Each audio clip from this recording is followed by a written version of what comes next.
Hi everyone, and welcome. So I was just talking to myself and decided to share this information with you about the self and about thought forms. So how thought forms work and how certain aspects of our psyche are developed, nourished, enhanced, or fractured, destroyed, denied, are through how the energy of thought forms work. So you have a spectrum of thought forms, which can range from particularly negative.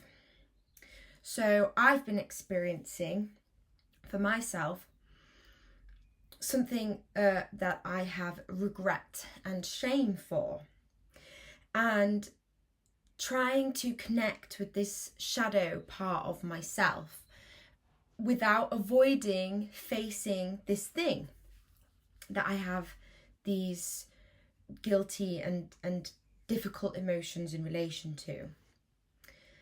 And with that, a thought form on a negative side can get produced and then therefore perpetuated, and it can create like energy and entities of that vibration, of that resonance, that continue to feed the thought form, which is I am a bad person, or I don't deserve love, or I deserve to be abandoned, okay?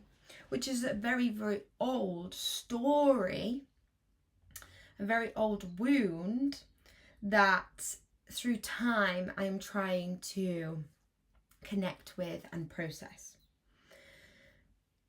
So the thought form then becomes entrenched and can eventually become an identity. And I've just been watching myself and my thoughts and my reactions to when I think about this thing that I have shame about.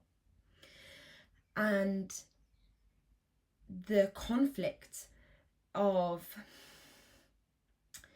it telling me the negative things that I'm unworthy, and then whether I choose to believe that, and how I therefore respond when I'm like, right, you know what, I actually am not going to believe that I'm unworthy. And then it goes deeper, because I was thinking, there's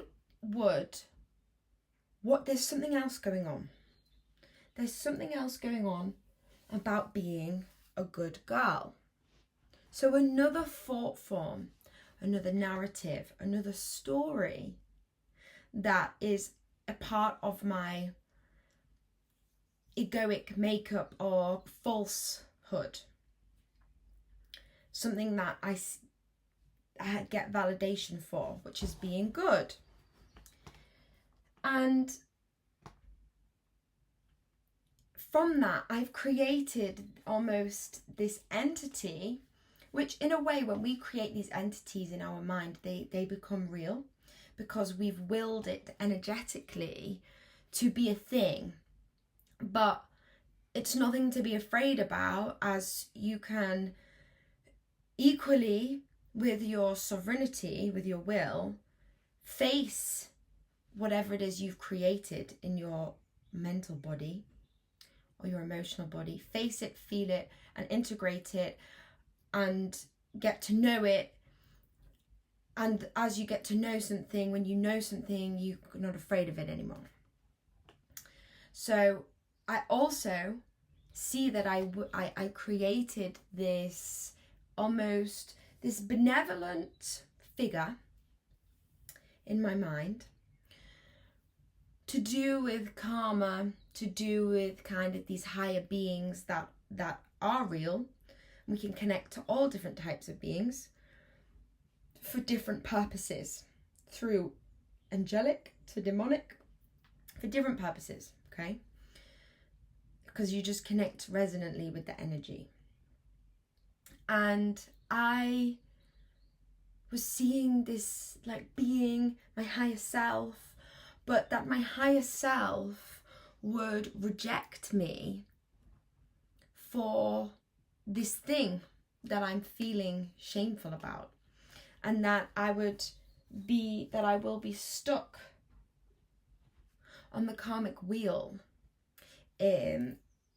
because of this thing, and whatever the next actions that I take, that there will be some harsh and punishing consequences.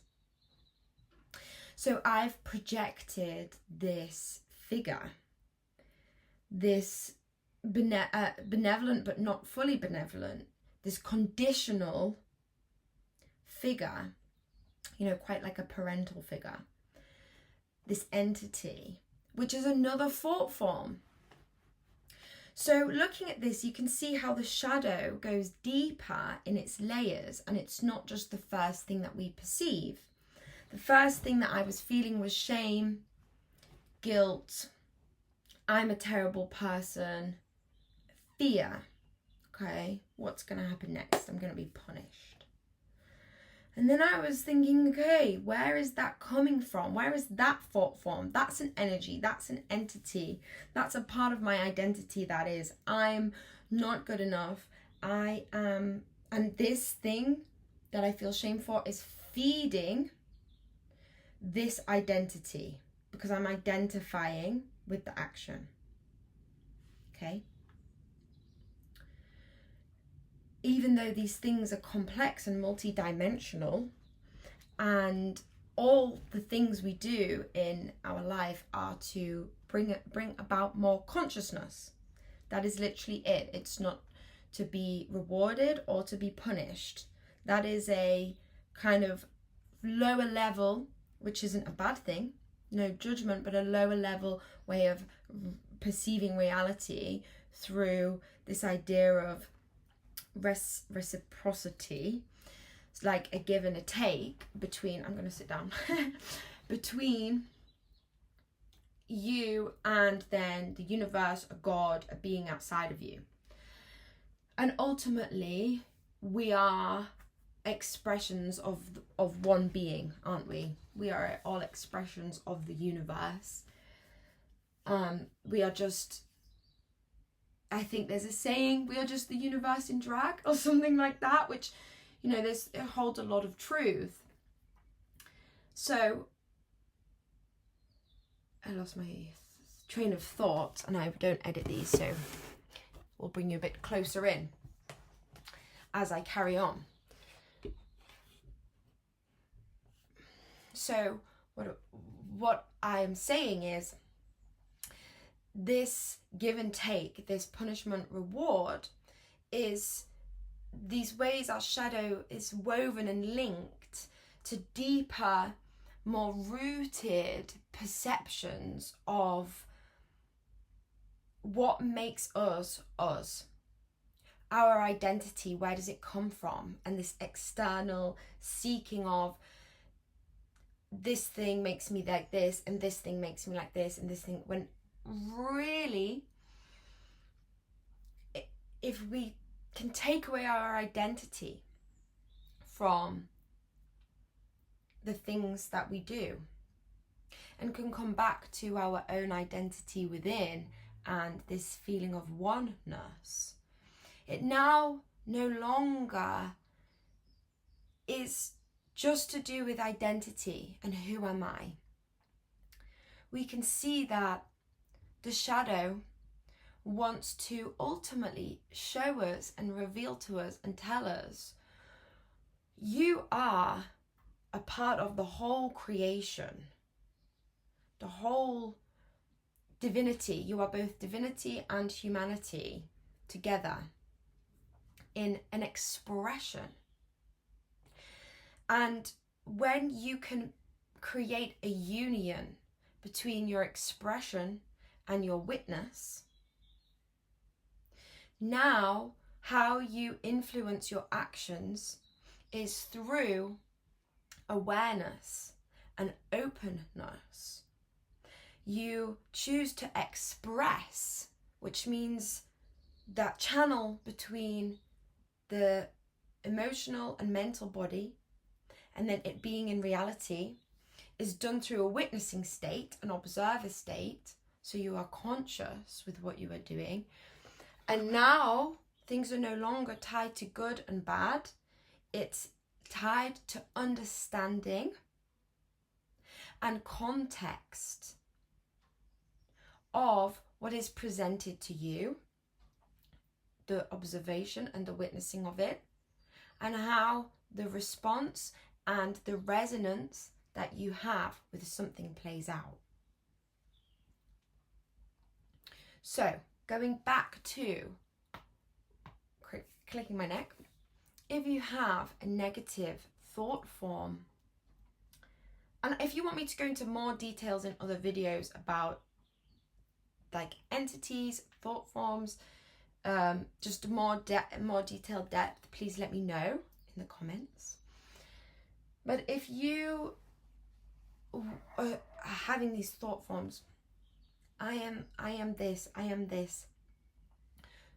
try to observe without judgment, taking away that judgment. And taking away judgment can be scary, because when we take away judgment, we're no longer trying to define who am I, because saying who am I, I'm this, we're placing this judgment. And there is a time and a place for everything. But in this context, we remove that and lean into the unknown so that we can really connect with who we truly are. It can all come through, all the spectrum, the rainbow, the primordial, the darker, the hidden, and the beautiful, the light, the divine side. All of this can come through together to you to tell you about yourself and about your expression. I hope that made sense to you. Any clarification needed, please ask me a question in the comments. And I hope that this has helped you get to know yourself even deeper. Thanks.